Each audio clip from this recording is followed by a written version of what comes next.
componente número 6, que es repetir y tiene mucho que ver con la memoria a largo plazo. Ebbinghaus fue uno de los primeros que demostró que teníamos dos tipos de memoria, una a corto y una a largo plazo. Pero para comprender cómo funciona la memoria a corto plazo, es importante que nosotros conozcamos un poco acerca de la memoria operativa, que es la de corto plazo. Bueno, la memoria operativa, como es bien conocida, es la memoria a corto plazo. Se dice que es la más activa, la más secuencial, pero aún así es la más ocupada. ¿Por qué? Porque el cerebro procesa recientemente la información que acaba de recibir, pero aún sin embargo, esta memoria necesita de muchas cosas y según Alan Bardella, necesita de la consolidación. Además, hay tres aspectos importantes dentro de la memoria operativa, que son lo auditivo, lo visual y lo ejecutivo.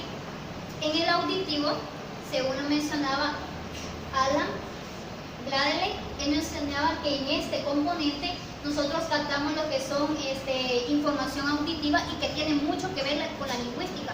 Es por eso que nosotros desarrollamos aspectos para hablar mejor, para comprender mejor cómo nos comunicamos con las demás personas y nos permite incluso conocer y comprender nuevos idiomas. Luego está el componente número 2, que es la visual. Por medio de este componente nosotros captamos las imágenes y captamos todo lo que hay en nuestro espacio, si es amplio, si es chico. Además, Bradley nos mencionaba también lo que es el ejecutivo. En este componente el cerebro rastrea toda la información que captó la memoria operativa o todas aquellas percepciones que fueran rápidas o lentas y las clasifica. Entonces, llegamos a lo que es la consolidación. En este aspecto tenemos dos tipos, la lenta y la rápida. Como lo mencionaba nuestra compañera, todas aquellas percepciones que captamos son fácilmente asimiladas, pero dependiendo de la importancia que nosotros le prestemos, esa información va a ser rápida y posiblemente está predispuesta a correcciones o a modificaciones, mientras que cuando es lenta, lleva bastante tiempo y estos tipos de percepciones se van directamente a lo que es la memoria a largo plazo y forman lo que son los recuerdos a largo plazo que más adelante nosotros reconstruimos. La recuperación, ¿cómo se da la recuperación? Bueno, en esto se basaron dos tipos de modelo. Uno imagina una biblioteca pasivamente y el otro es imagina escenas del crimen agresivamente. ¿Cómo se da lo de la biblioteca? Bueno, una persona almacena un recuerdo como quien almacena un libro en una biblioteca. Puede ser que este recuerdo sea almacenado de una manera cronológica, es decir, una persona puede acceder al recuerdo con tan solo recordar ya sea la niñez, alguna etapa de su vida, puede elegir un tomo en específico.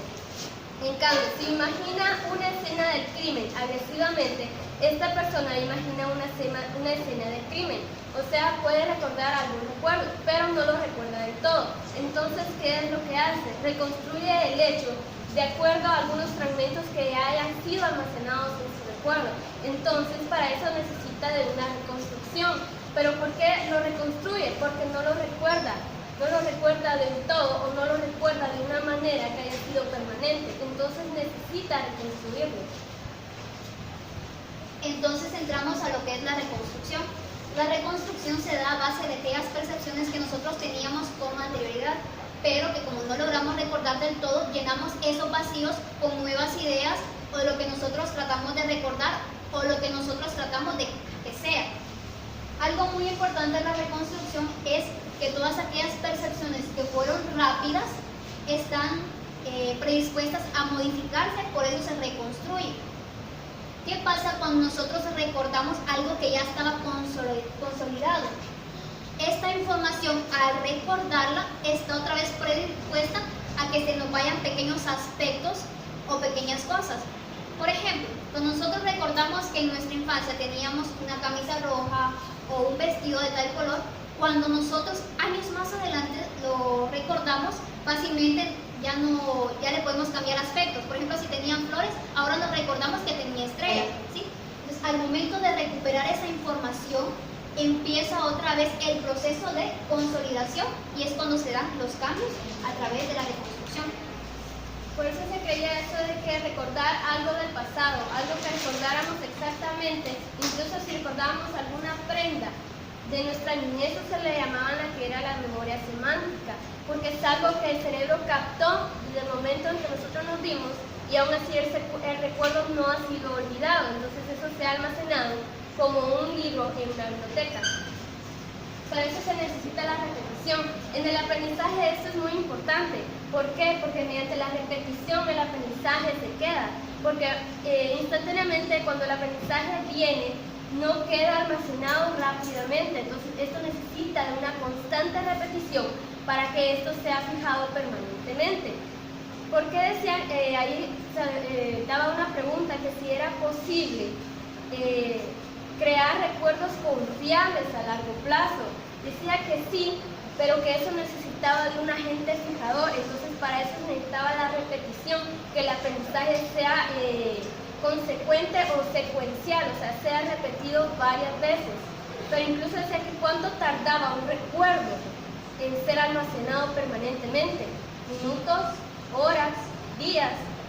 Les sorprenderá saber que incluso puede tardar años en convertirse en un recuerdo permanente.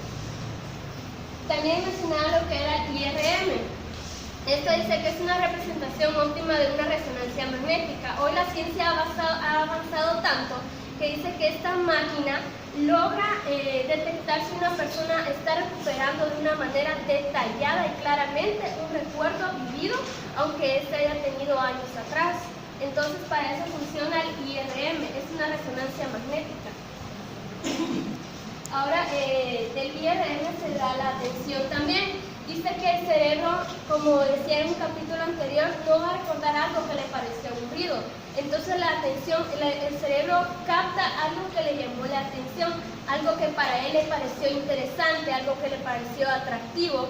Incluso ahí mencionaba una historia de esta persona que conoció cuando conoció a su esposa. Entonces él dice, detalla cada cosa que le gustó de su esposa.